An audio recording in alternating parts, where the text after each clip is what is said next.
Claudio a dépensé presque toutes ses économies pour payer une chambre à une inconnue qui s'est présentée trempée jusqu'aux os à la porte de l'hôtel par une nuit pluvieuse.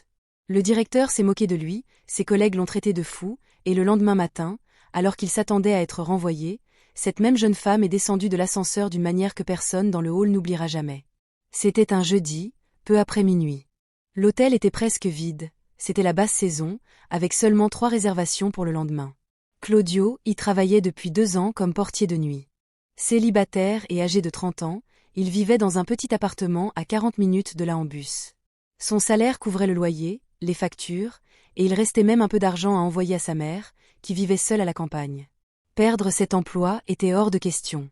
La pluie tombait sans discontinuer depuis des heures et ne faisait que s'intensifier. Claudio remarqua un mouvement devant l'entrée de service. Une silhouette recroquevillée contre le mur, cherchant à s'abriter sous un auvent qui la recouvrait à peine. Il ouvrit la porte latérale et vit une jeune fille d'une vingtaine d'années, trempée jusqu'aux os, un petit sac à dos serré contre elle, les bras croisés sur la poitrine, tremblante. Elle semblait avoir atteint ses limites après une très longue journée. Elle demanda, la voix presque tremblante de gêne, s'il restait de la nourriture, quoi que ce soit. Puis, avec encore plus d'hésitation, elle demanda s'il n'y avait pas une chambre libre. Juste pour une nuit? Car le bus pour sa ville partait à 6 heures du matin et elle n'avait nulle part où attendre. Claudio resta immobile quelques secondes. Il connaissait les règles. Personne n'entre sans réservation. Aucun repas n'est servi sans paiement. Les employés qui font des exceptions reçoivent un avertissement la première fois et sont licenciés la deuxième. Or, l'hôtel comptait 42 chambres. 39 chambres étaient vides. Il lui demanda d'attendre et se dirigea vers la réception. Déborah, la réceptionniste de service, ne leva même pas les yeux de son écran lorsque Claudio lui expliqua la situation. Claudio, l'hôtel n'est pas un refuge. Un règlement est un règlement. Si vous voulez régler ce problème, parlez-en à Thiago. Le nom pesait déjà lourd sur l'estomac de Claudio, avant même qu'il n'ait fait le premier pas. Thiago était le directeur des opérations de l'hôtel et aimait s'y rendre même en dehors des heures de travail. La trentaine, toujours tiré à 4 épingles, il avait une façon de parler qui faisait sentir à quiconque se situant en dessous de lui dans la hiérarchie qu'il était minuscule. Ce n'était pas le genre d'homme à être touché par les histoires tristes. C'était plutôt le genre à s'en servir pour prouver qu'il avait raison de rester de marbre. Claudio trouva Thiago dans le bureau du directeur, les pieds posés sur le bureau, absorbé par son téléphone portable. « Thiago, il y a une fille dehors sous la pluie. Elle a faim et elle a besoin d'un endroit où dormir jusqu'au matin. On ne pourrait pas faire une exception ?» Thiago leva lentement les yeux de son téléphone, comme si Claudio venait de raconter une blague nulle. « Une exception ?» répéta-t-il avec un demi-sourire. « Claudio, c'est un hôtel, pas une ANG. Les chambres sont réservées à ceux qui paient. Les repas sont payants. Si la jeune fille cherche un toit, elle peut aller aux arrêts de bus, dans les parcs ou sur les bancs des églises. Ce n'est pas l'endroit pour ça. Elle a juste besoin d'une nuit. Elle part tôt demain matin. Et qui va payer ce soir? Toi? Demanda Thiago avec un sourire narquois. Claudio sentit son visage s'empourprer. Elle savait combien coûtait une journée. Elle savait que cet argent manquerait. Mais dehors, une jeune fille grelottait de froid et avait simplement besoin d'un endroit sec pour quelques heures. Oui, dit Claudio, je paierai. Le sourire de Thiago s'effaça un instant. Il ne s'attendait pas à cette réponse, mais il se reprit vite. Parfait, alors procédons correctement. Le tarif journalier le plus bas est de 280 reais. Et si elle souhaite manger, le plat le plus simple du service du soir coûte 65 reais. Tout sera déduit de votre salaire, bien sûr. Êtes-vous sûr de vouloir payer cela? J'insiste pour que ce soit consigné par écrit. Il a énuméré les montants lentement, presque en les épelant, comme s'il voulait que chaque chiffre fasse mal. La réceptionniste leva les yeux pour la première fois.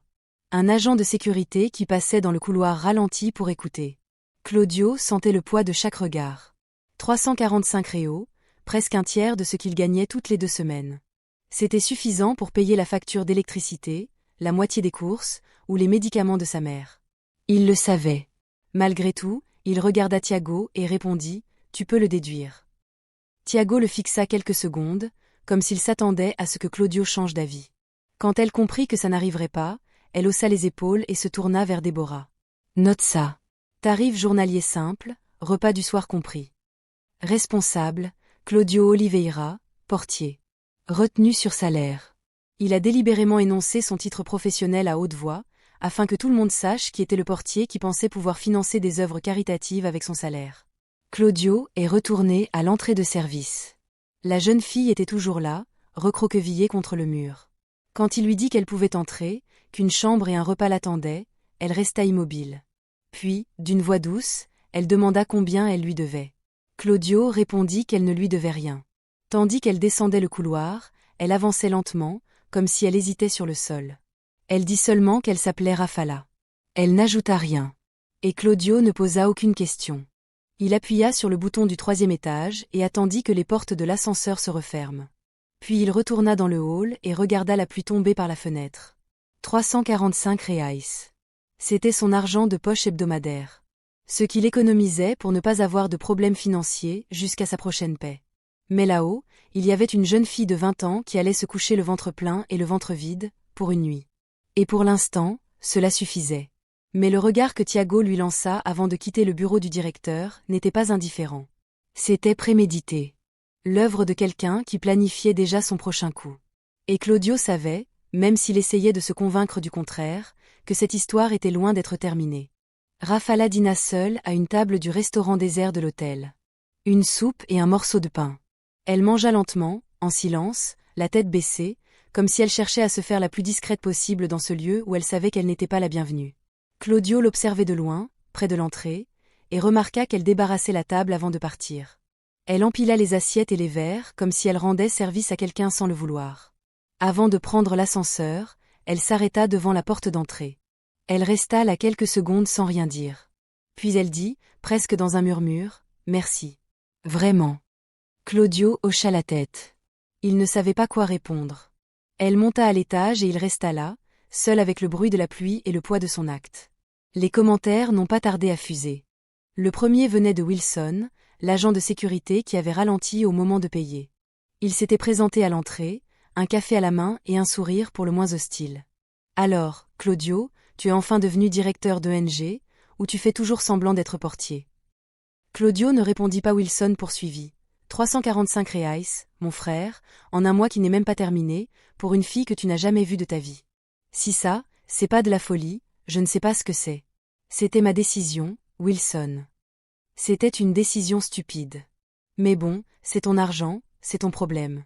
Wilson est reparti en secouant la tête. Mais il n'était pas le seul. Tout au long de la soirée, chaque employé qui franchissait le portail trouvait le moyen de faire un commentaire. Certains étaient plus directs, d'autres le dissimulaient sous des plaisanteries. Déborah, qui s'était montrée auparavant simplement froide, regardait maintenant Claudio avec une sorte de pitié, ce qui, d'une certaine manière, était pire que la moquerie. Le commentaire le plus blessant venait de Sylvia, la femme de chambre qui travaillait au même étage que la chambre de Rafala. Elle descendit vers 4 heures du matin, s'appuya contre le comptoir et dit à voix basse, mais suffisamment fort pour que Claudio l'entende. « J'espère que tu n'as pas causé de problème à tout le monde, parce que si cette fille disparaît avec quelque chose dans la chambre, c'est nous qui serons responsables, pas toi. » Claudio serra les dents, voulant répondre que Rafala ne volerait rien, qu'il avait vu dans ses yeux qu'elle avait simplement besoin d'aide. Mais il savait que toute défense paraîtrait naïve. Alors il garda le silence et laissa Sylvia partir, persuadé d'avoir raison. Son service se termina à 6 heures du matin. Claudio se changea dans les vestiaires, prit le bus et rentra chez lui. L'appartement était exactement comme il l'avait laissé, sombre, silencieux, avec la vaisselle de la veille dans l'évier et le matelas sans drap, faute de temps pour les laver. Il s'assit sur le lit, retira ses chaussures et fixa son téléphone portable. Aucun message de Thiago, aucune nouvelle de l'hôtel. Cela aurait dû être un soulagement, mais il n'en fut rien. Le silence semblait pire que la réprimande, car il signifiait que Thiago n'avait toujours pas décidé de son sort. Claudio essaya de dormir, mais son corps le lui refusait. Chaque fois qu'il fermait les yeux, la même scène revenait. Thiago proclamant à haute voix les noms des personnages, le sourire narquois, le titre répété comme une insulte. Portier, prélèvement automatique sur salaire. Il tourna d'un côté, puis de l'autre. Il reprit son portable et fit le calcul mentalement. 345 de moins signifiait que la facture d'électricité serait en retard. Ou que le marché se contracterait de moitié. Ou que l'argent de maman devrait attendre. Il était impossible de tout couvrir. Il y aurait forcément des choses à oublier. Et c'est là que le doute s'est installé. Il n'y avait aucun doute concernant Rafala. Il était toujours convaincu d'avoir agi correctement. Le doute, lui, portait sur lui-même. Il était en droit d'agir comme il se devait, surtout lorsque cela pénalisait ceux qui dépendaient de lui. Sa mère n'était au courant de rien. Si elle avait su que son fils avait dépensé près d'un tiers de son salaire de 2 semaines pour une inconnue, elle se serait tue, car c'était sa nature. Mais ses médicaments ne pouvaient pas attendre. Et Claudio le savait. À 3 heures de l'après-midi, le réveil sonna. Il se leva, toujours vêtu des mêmes vêtements, se lava le visage, se brossa les dents et partit. Dans le bus, il appuya sa tête contre la vitre et essaya de ne penser à rien. Il n'y parvint pas. À son arrivée à l'hôtel, le hall était calme. Le service de l'après-midi battait encore son plein et les quelques clients restants étaient dans leur chambre. Claudio se rendit directement au vestiaire, enfila son uniforme et se regarda dans le miroir. Tout était à sa place. Coiffure impeccable, badge nominatif parfaitement aligné, chaussures propres. À le voir, personne n'aurait deviné qu'intérieurement, il se préparait au pire. Il pointa et se dirigea vers l'accueil. Le premier signe apparut avant même qu'il ne s'assoie. Carla, la réceptionniste de l'après-midi, le regarda d'un air différent. Non pas avec moquerie, ni avec pitié. Avec curiosité. Comme quelqu'un qui savait quelque chose que Claudio ignorait encore. « Tiago vous a demandé de passer à son bureau dès votre arrivée », dit Carla sans quitter l'écran des yeux. Claudio sentit son estomac se nouer. C'était donc ça. Le silence du matin n'était pas de l'oubli. C'était une préparation. Il se dirigea vers le bureau du directeur, chaque pas lui paraissant plus lourd que le précédent. La porte était ouverte. Tiago était à l'intérieur, une mallette à la main, arborant une expression que Claudio ne lui avait jamais vue. Ce n'était pas le sourire moqueur de la veille. C'était plus froid, plus décidé, comme s'il avait passé toute la matinée à préparer quelque chose et qu'il était maintenant prêt à le présenter. « Entre, Claudio. Ferme la porte. » Claudio entra et ferma la porte. Et en une fraction de seconde, avant même que Tiago n'ait ouvert la bouche, il sut que l'addition de la veille venait d'arriver. Et elle était plus élevée qu'il ne l'avait imaginé. Tiago ne proposa pas de chaise. Il ne demanda pas comment allait Claudio.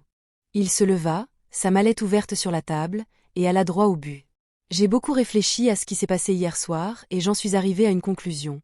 C'est allé trop loin. » Claudio resta immobile, les mains le long du corps. « Je n'ai rien dit. Je savais qu'interrompre Tiago dans cet état ne ferait qu'empirer les choses. La somme sera déduite de son salaire, comme convenu. Mais ce n'est pas tout. Je vais vous adresser un avertissement officiel pour utilisation abusive des installations de l'hôtel. Le voici. » Tiago retourna le dossier et tendit une feuille de papier à Claudio. « Lis et signe. » Claudio regarda le papier. Tout y était. Imprimé. Avec la date, l'heure et une description qui laissait penser qu'il avait commis une infraction grave. Il a laissé entrer une personne non autorisée dans l'hôtel sans l'accord préalable de la direction. Il a relu le document 2 fois. Il cherchait la petite bête, un point à contester. Mais en réalité, techniquement, Tiago avait raison. Il avait enfreint le protocole. J'en ai fait les frais, Tiago. Et j'ai payé le repas. Tout est documenté. Oui, vous avez payé. Mais c'est vous qui avez autorisé l'entrée.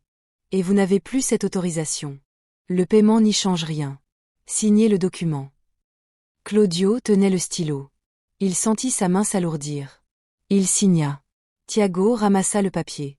Il le rangea dans son dossier et l'appuya contre la table, comme s'il se préparait à la deuxième partie d'une conversation qu'il avait déjà répétée. Il y a autre chose. Je veux que la fille quitte la pièce. Immédiatement. Le départ est à midi, Tiago. Il reste encore des heures. Je sais à quelle heure c'est le départ. Mais je ne veux pas que ce genre de situation soit visible pour les clients qui arrivent demain matin. Nous avons déjà 3 réservations pour aujourd'hui. Et je ne laisserai personne voir cette jeune femme quitter une chambre d'hôtel comme si de rien n'était. Dans ces conditions, elle occupe une chambre qu'elle a payée. Elle a les mêmes droits que n'importe quel autre client. Ce n'est pas une cliente comme les autres, Claudio. Et tu le sais. Ne me fais pas le répéter. Tiago a dit ça avec un calme calculé qui était pire qu'un cri. C'était le genre de phrase qui se passait d'explication. Claudio avait compris ce qu'il voulait dire. Et il avait compris que cela n'avait rien à voir avec le règlement de l'hôtel, mais tout à voir avec le type de personne que Tiago jugeait digne d'être là ou non. Elle part à midi, dit Claudio, comme n'importe quel invité. Tiago décroisa lentement les bras.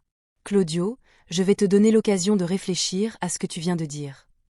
Car si vous persistez, votre problème ne sera plus un simple avertissement, mais un véritable licenciement. Et nous savons tous les deux que vous ne pouvez pas vous permettre de perdre cet emploi. C'était vrai. Claudio savait que c'était vrai. Le loyer, les factures, sa mère, ses médicaments, tout dépendait de ce travail. Thiago le savait aussi. Et il s'en servait comme d'un outil, tout comme il avait utilisé les valeurs la veille, précisément, sans crier, sans menacer ouvertement. Juste en faisant comprendre à Claudio que le sol pouvait se dérober sous ses pieds à tout moment. Claudio resta silencieux quelques secondes, sentit son cœur s'emballer, pensa à sa mère, pensa au loyer, pensa à Rafala, seule dans cette chambre, ignorant qu'en bas, on décidait si elle pouvait rester quelques heures de plus dans un endroit que quelqu'un avait payé pour elle. Puis il fit quelque chose qu'il n'avait même pas prévu. Il quitta le bureau du directeur, se dirigea vers le couloir menant à l'ascenseur et s'arrêta là, les bras le long du corps. Il ne gêna pas le passage, il ne haussa pas la voix. Il resta planté là, entre Thiago et l'ascenseur, comme pour signifier sans un mot que personne n'irait chercher cette fille avant l'heure. Thiago arriva derrière lui, s'arrêta à 3 pas de Claudio et le fixa du regard. « Que fais-tu ? » »« Je suis à mon poste, Thiago. Pendant que je suis là, elle part à l'heure prévue. » Le hall était presque vide, mais les quelques personnes présentes s'arrêtèrent. Déborah leva les yeux de son ordinateur pour la première fois de son service. Wilson, qui vérifiait une porte latérale, resta immobile, la main sur la poignée.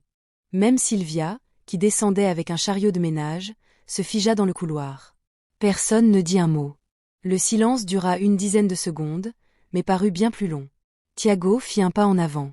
Claudio resta immobile. « Tu en es sûr ? » demanda James, la voix désormais plus basse, presque un murmure.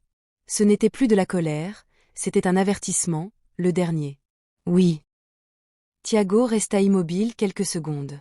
Puis il recula, rajusta son costume, prit une profonde inspiration et dit, fixant Claudio droit dans les yeux comme s'il apposait un sceau sur un document, « Alors, qu'il soit bien noté que vous avez choisi ceci. » Il tourna le dos et retourna au bureau du directeur. La porte claqua avec un clic sec. Claudio resta là, les jambes tremblantes sous son uniforme. Personne ne vint lui parler. Personne ne vint lui demander s'il allait bien. Déborah reprit son travail sans le regarder. Sylvia poussa le chariot et disparut au bout du couloir. Wilson le dépassa en allant à la station-service, ralentit le pas et dit doucement, presque sans bouger les lèvres, « T'es foutu, mon pote. » Puis il poursuivit son chemin sans attendre de réponse. Claudio s'appuya contre le mur et prit une profonde inspiration. Il savait ce qu'il venait de faire. Il avait tout misé sur son travail, son loyer, les médicaments de sa mère, sur une fille qu'il connaissait depuis moins de 6 heures. Si Thiago mettait sa menace à exécution, il se retrouverait à la rue avant la fin de la semaine. Les heures suivantes s'écoulèrent lentement. Claudio resta à la porte, terminant son service comme si de rien n'était, mais restant à l'affût du moindre mouvement provenant du bureau de Thiago. L'avertissement avait déjà été signé. La menace de licenciement avait été proférée. Restait à savoir si Thiago s'arrêterait là ou s'il avait encore une carte à jouer. Vers 10 heures du matin, la réponse arriva, mais pas comme Claudio l'avait imaginé. Ce n'était pas Thiago qui était arrivé. C'était le bruit d'un gros moteur qui s'arrêtait devant l'hôtel. Claudio regarda par la fenêtre du hall et vit une luxueuse voiture noire garée à l'entrée principale. Les portes s'ouvrirent et 2 hommes en costume en sortirent. Ils marchaient d'un pas vif, mais sans hâte. Le genre de personnes qui n'ont pas besoin de se presser car le monde les attend. Ils entrèrent dans le hall et se dirigèrent directement vers la réception. L'un d'eux prononça un nom, celui de Rafala. À cet instant, Claudio sentit le sol se dérober sous ses pieds, car il ignorait qui étaient ces hommes et ce qu'ils voulaient de la jeune fille qui l'avait aidé. Mais elle sut, au regard que Thiago lui lança depuis la porte du directeur en entendant son nom, que la situation allait s'aggraver. Déborah fut la première à réagir. Elle regarda les 2 hommes, puis l'ordinateur, puis de nouveau les 2 hommes, comme si elle tentait de reconstituer un puzzle disparate. Rafala. Quoi ? Demanda-t-elle, sans nom de famille, sans aucune référence, car il n'y avait presque rien dans les registres de l'hôtel. Seulement le prénom, noté à la hâte par elle-même la veille au soir, lorsque Claudio avait payé la chambre. Le plus grand des 2 hommes ne répondit pas à la question. Il se contenta de répéter son nom complet et déposa sur le comptoir un document plié, portant un en-tête, un nom que Déborah n'avait jamais entendu, mais qui, avec ce papier, la fit se redresser sur sa chaise. Elle tapa quelque chose, vérifia l'écran et annonça le numéro de la chambre. L'homme le remercia d'un bref hochement de tête, et tous 2 se dirigèrent vers l'ascenseur. C'est alors que Thiago apparut. Il quitta le bureau du directeur à grandes enjambées, comme s'il avait déjà tout entendu. Elle s'arrêta au milieu du hall, jeta un coup d'œil à l'ascenseur qui venait de se fermer et se tourna vers Déborah. « Qui sont ces hommes ? » ?»« Je ne sais pas. Ils ont demandé à voir la jeune fille. Je leur ai donné le numéro de chambre. » Vous l'avez donné à 2 inconnus? Déborah ouvrit la bouche pour répondre, mais Tiago lui avait déjà tourné le dos. Il se dirigea vers l'entrée et s'arrêta devant Claudio, le pointant du doigt.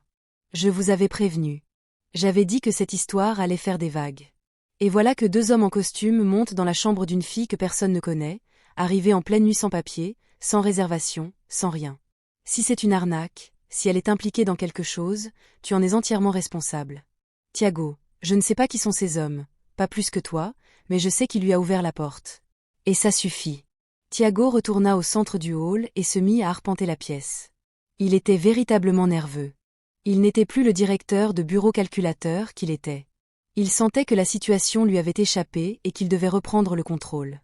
Il prit la radio et appela la sécurité intérieure. Wilson, montez au 3e étage et placez-vous près de la chambre 312. N'entrez pas, ne frappez pas, mais restez vigilant.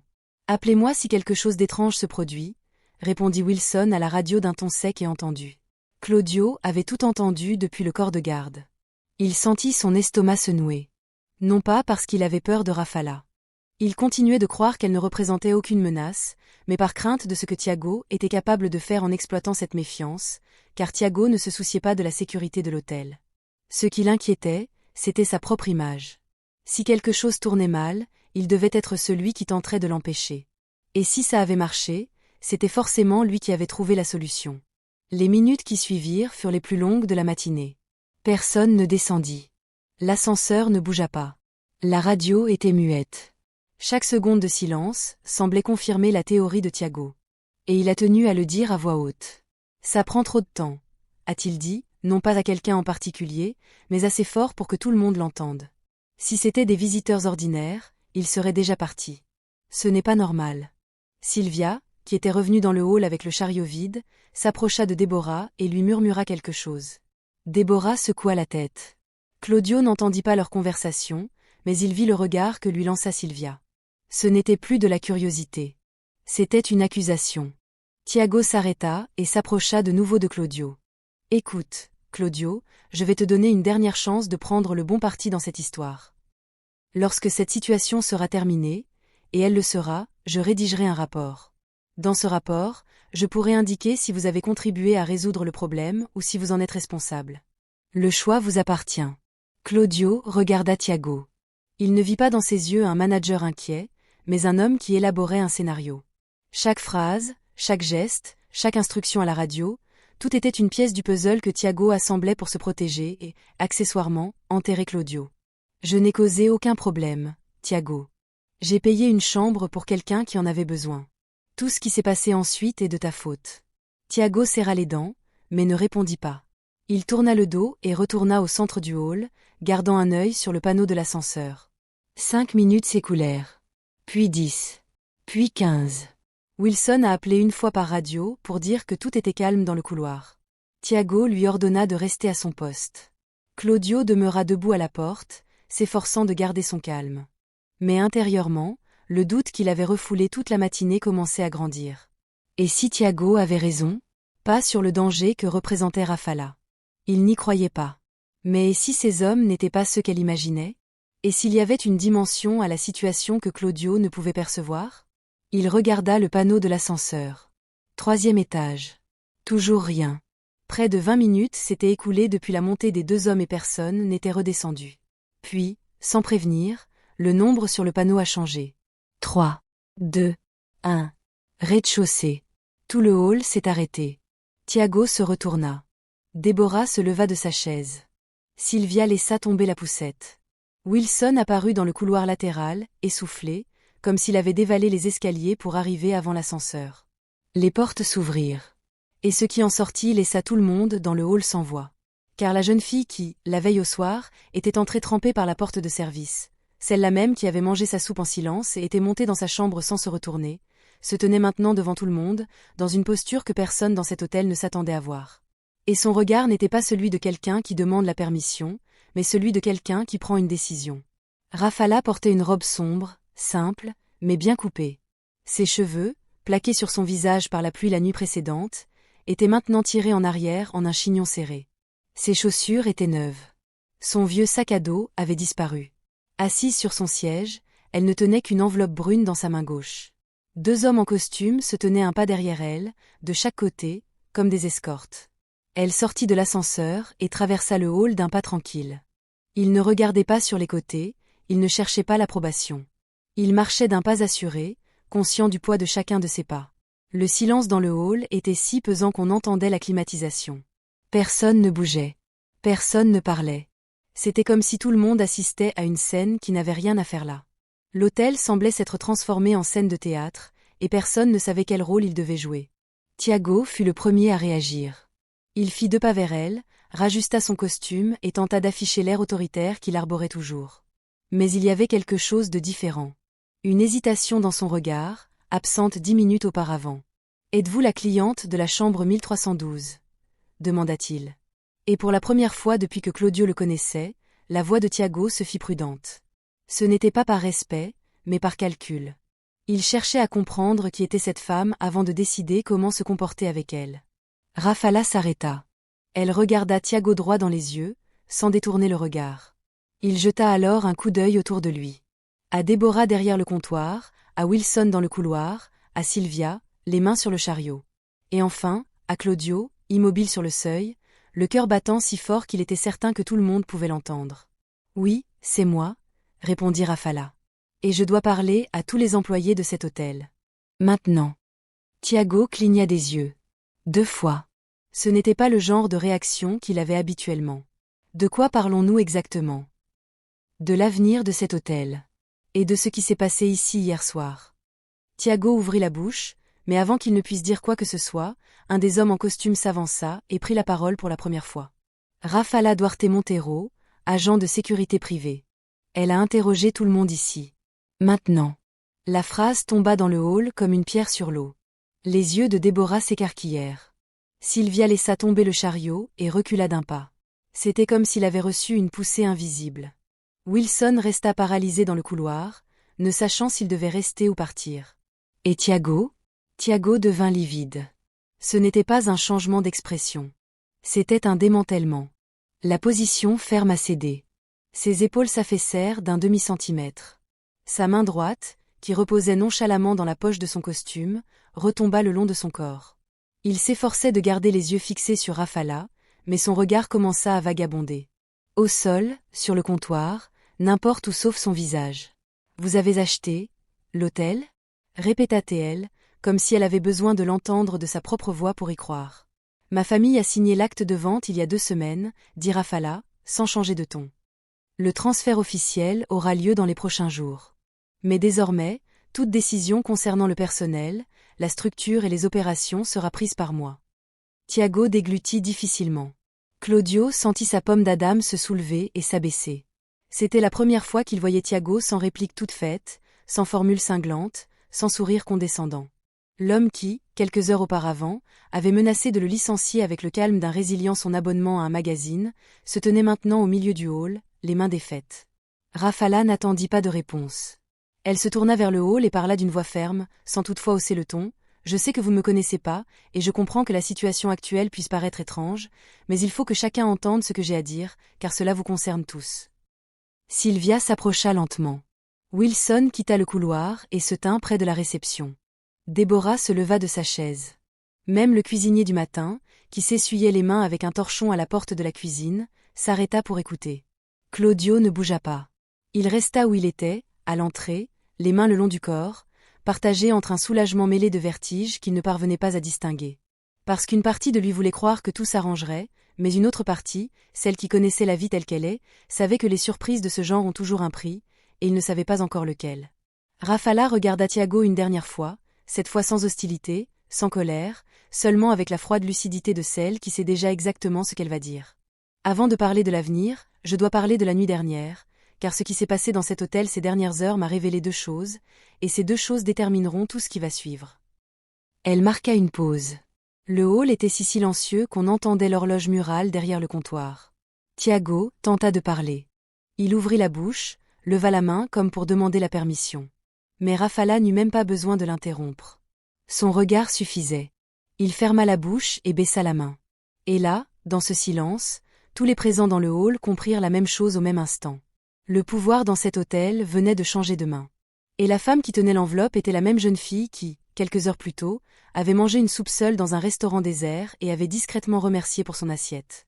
Rafala ouvrit l'enveloppe brune, et ses paroles suivantes allaient bouleverser la vie de tous ceux qui se trouvaient dans le hall. Elle sortit une feuille de papier pliée de l'enveloppe et la tint devant elle, sans l'ouvrir. Elle regarda chaque personne présente dans le hall, une à une, comme pour décider par où commencer. Puis elle prit une profonde inspiration et parla. Mon nom complet est Rafala Duarte Montero.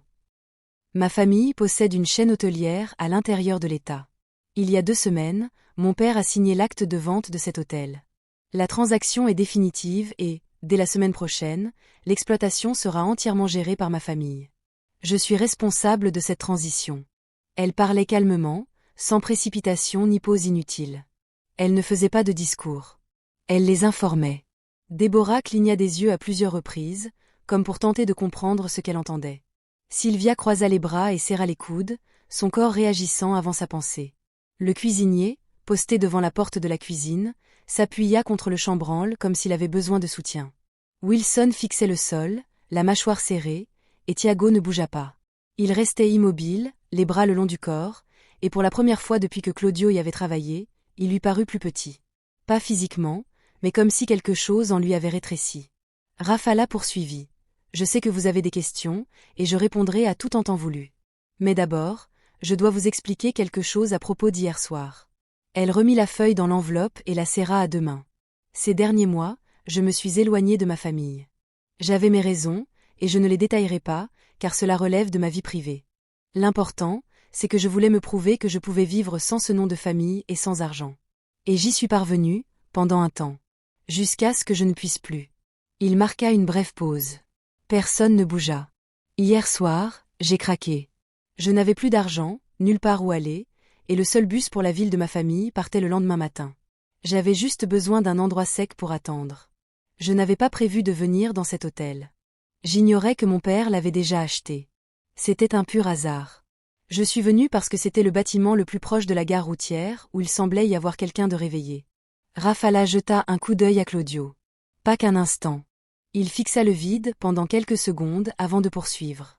Quand je suis arrivée ici, j'ai demandé 2 choses simples, à manger et un endroit où dormir pour la nuit. Quelqu'un m'a écouté. Cette personne s'est rendue à l'accueil pour demander de l'aide, mais on lui a répondu que ce n'était pas possible. Elle s'est alors adressée à la direction, qui s'est moquée d'elle. Et malgré tout, même en sachant qu'elle en paierait le prix fort, non seulement financièrement, mais aussi en perdant son emploi, sa réputation, tout, cette personne a décidé de m'aider. Elle marqua une nouvelle pause. Déborah baissa les yeux. Sylvia décroisa les bras et joignit les mains devant elle, le regard baissé. Cette personne s'appelle Claudio. La phrase résonna dans le hall comme une évidence que personne ne s'attendait à entendre à voix haute. Claudio sentit son visage s'empourprer. Il voulut détourner le regard, mais il n'y parvint pas. Les yeux de Rafala étaient fixés sur lui, et il y avait là quelque chose d'indéfinissable. Ce n'était ni de la simple gratitude, ni de la pitié. C'était de la reconnaissance. Ce regard qui dit « Je sais ce que tu as fait et je sais ce que ça t'a coûté ». Claudio a payé ma chambre et mes repas de sa propre poche, a poursuivi Rafala. Et lorsque le directeur de l'hôtel a tenté de me faire quitter ma chambre avant l'heure d'arrivée, Claudio a risqué son propre emploi pour garantir que je bénéficie des mêmes droits que n'importe quel autre client. Il ne savait rien de moi, ni de ma famille, ni de mon nom de famille. Il a agi ainsi parce qu'il pensait que c'était la bonne chose à faire. Et il avait raison. James a transféré son poids d'un pied sur l'autre. Sa main droite se porta au nœud de sa cravate et tira légèrement dessus, comme si le col se resserrait. Claudio vit son dos se cambrer d'un demi-centimètre. Un petit geste, presque imperceptible, mais qui en disait long. Rafala se tourna vers Claudio et se dirigea vers l'entrée. Elle s'arrêta devant lui et lui tendit la main. Merci, non seulement pour le repas et la chambre, mais aussi de m'avoir traité comme un être humain, contrairement à tous les autres clients de cet hôtel. Claudio lui serra la main. Il ne savait pas quoi dire. Il hocha la tête et sentit sa gorge se serrer. Rafala lâcha sa main et se tourna vers le hall. À partir de la semaine prochaine, cet hôtel va subir des changements.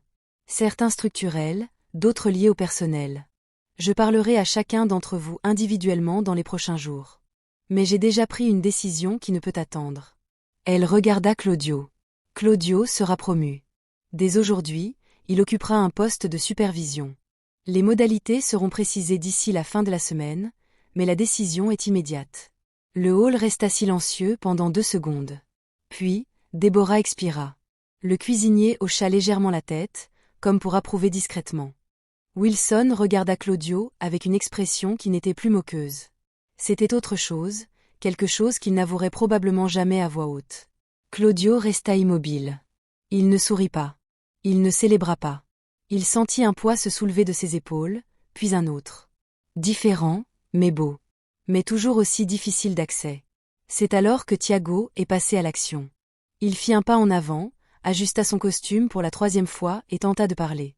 Sa voix était maîtrisée, mais légèrement tremblante, une émotion qu'il ne parvenait pas à dissimuler. « Rafala, je voudrais vous expliquer le contexte de mes décisions.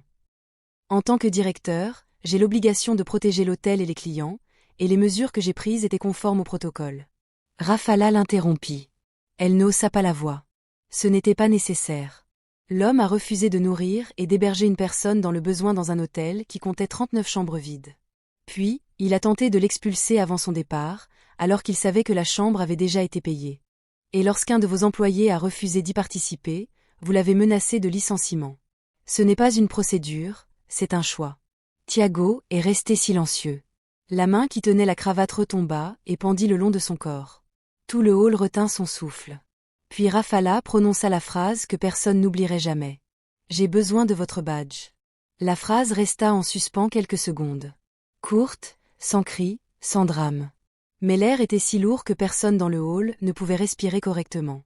Thiago ne répondit pas immédiatement. Il resta là, les yeux fixés sur Rafala, comme s'il attendait qu'elle complète sa phrase. Une explication, une condition, une chance. Mais Rafala avait déjà dit tout ce qu'elle avait à dire. Et son silence indiquait clairement qu'il n'y avait pas de négociation possible. Il regarda autour de lui. C'était un mouvement lent, presque imperceptible. Mais Claudio l'a vu. Thiago scrutait les visages, cherchant un signe de réconfort. Un regard bienveillant, une expression de doute, n'importe quel indice indiquant que quelqu'un trouvait la situation injuste. Mais Déborah, elle, avait les yeux rivés sur l'écran de l'ordinateur. Wilson fixait le sol. Sylvia regardait ses mains. Et la cuisinière était rentrée silencieusement dans la cuisine. Personne ne bougea pour lui. Personne ne dit un mot. James porta la main à sa poitrine, là où l'étiquette nominative était épinglée à la poche de son costume. Ses doigts restèrent là 2 ou 3 secondes, assez longtemps pour que chacun remarque son hésitation. Puis, d'un geste bref et sec, il détacha son badge et le tendit à Rafala. Elle le prit sans baisser les yeux. Il tenait son badge à la main et fit un pas de côté pour dégager le passage. Thiago ajusta une dernière fois son costume. Il se redressa, leva le menton et se dirigea vers le couloir latéral, celui-là même qu'il empruntait chaque jour pour entrer et sortir sans passer par le hall principal. Mais cette fois, le couloir n'était pas un raccourci. C'était sa seule issue. Il ne se retourna pas, il ne dit rien. Le bruit de ses chaussures sur le sol s'estompa peu à peu jusqu'à disparaître. Lorsque la porte latérale se referma, le hall se vida de son atmosphère pesante. Rafala glissa l'étiquette de Thiago dans l'enveloppe brune, avec les autres papiers.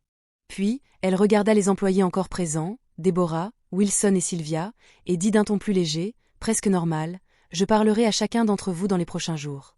Inutile de s'inquiéter pour le moment. Retournez à vos postes. » Ils se dispersèrent un à un. Déborah s'assit et se mit à taper, mais Claudio remarqua que ses mains tremblaient légèrement sur le clavier. Wilson croisa Claudio dans le couloir, et pour la première fois, ne fit aucun commentaire. Elle se contenta d'acquiescer. Un petit geste rapide, mais qui en disait plus qu'une phrase. Sylvia poussa le chariot sans regarder personne et disparut dans l'ascenseur de service. Le hall était vide. Seuls Claudio et Rafala étaient encore présents. Elle se dirigea vers l'entrée et s'arrêta devant lui. Cette fois, il ne tendit pas la main. Il resta là, silencieux, pendant quelques secondes. Puis il dit, « J'ai appelé mon père ce matin depuis ma chambre. Je lui ai raconté ce qui s'était passé. Il voulait venir en personne, mais je lui ai dit que ce n'était pas nécessaire, que je m'en occuperais. » Claudio hocha la tête. Il me demanda comment je savais que je pouvais te faire confiance. Et je répondis que je n'en savais rien. Que vous ne saviez pas non plus à qui vous faisiez confiance en ouvrant cette porte. Et c'est précisément pour cela que ça en valait la peine. Claudio sentit sa gorge se serrer. Je voulais dire quelque chose. Vous remercier. Vous expliquer. N'importe quoi. Mais quoi qu'il en soit, c'est ce qui s'est passé. Je n'ai fait que ce que je pensais être juste. Rafala esquissa un sourire. Le premier que Claudio lui ait jamais vu. Je sais. Et c'est pour ça que vous êtes là. Elle fit un signe d'adieu et se dirigea vers l'ascenseur avec les 2 agents de sécurité. Les portes se refermèrent et le hall retomba dans le silence. Les jours suivants se déroulèrent étrangement. L'hôtel continua de fonctionner. Les réservations continuèrent d'affluer. Les changements se poursuivirent. Mais l'atmosphère était différente. Comme si les murs avaient tout entendu. Et maintenant, ils attendaient de voir ce qui allait se passer. Le bureau de Thiago, dans le bureau du directeur, fut vidé un mardi après-midi. Personne ne fit de commentaires. Le dossier, les papiers, le porte-stylo. Tout a été mis dans un carton et emporté par un membre de l'administration. La chaise est restée vide pendant 3 jours. Puis, le nom de Thiago a tout simplement disparu du planning. Wilson fut le premier à chercher Claudio. Il se présenta à la porte en plein milieu de son service, avec une question sur la procédure de relève. C'était une question simple. Le genre de question à laquelle il aurait pu répondre lui-même s'il avait pris le temps d'y réfléchir. Mais Claudio en avait compris le sens. Il ne s'agissait pas de la procédure. Il s'agissait de reconnaître, sans avoir à le dire à voix haute, que quelque chose avait changé entre eux. Claudio répondit sans ironie. Sans rancune. Il lui a expliqué la procédure, Wilson l'a remercié et est parti. Et c'est tout. C'était tout ce qu'il fallait. Le vendredi de cette semaine-là, Claudio arriva à l'hôtel pour son service de nuit, une enveloppe à la main. À l'intérieur, son contrat de promotion et un nouveau badge. Il se rendit au vestiaire, se changea, épingla son badge sur sa poitrine et se regarda dans le miroir. Superviseur. Le nom était le même. Le visage était le même. Mais l'étiquette nominative était différente. Il quitta les vestiaires et se dirigea vers le hall. L'hôtel était calme. Peu de réservations. Couloir silencieux. Il s'arrêta à l'entrée, là où il dormait chaque nuit. C'est alors qu'il entendit des parafalas descendaient le couloir, un dossier sous le bras et son téléphone portable à la main. Elle était vêtue de façon formelle, les cheveux tirés en arrière, et marchait avec la même assurance qu'elle avait affichée le matin même dans le hall. Arrivée devant l'entrée, elle ralentit le pas. Elle regarda Claudio. Il la regarda. Aucun des deux ne dit un mot. Ce ne fut qu'un regard. Bref, net, silencieux, contenant tout ce qu'il fallait. Rafala se dirigea vers l'ascenseur. Claudio ajusta son nouveau badge sur sa poitrine et retourna vers la porte. Car, au final, ce n'était pas elle qui comptait. C'était lui, celui qu'il avait choisi d'être. Et ce soir-là, il a ouvert une porte à quelqu'un. Et il a fini par en ouvrir une autre. Et vous, avez-vous ouvert ou fermé des portes? Dites-le nous dans les commentaires.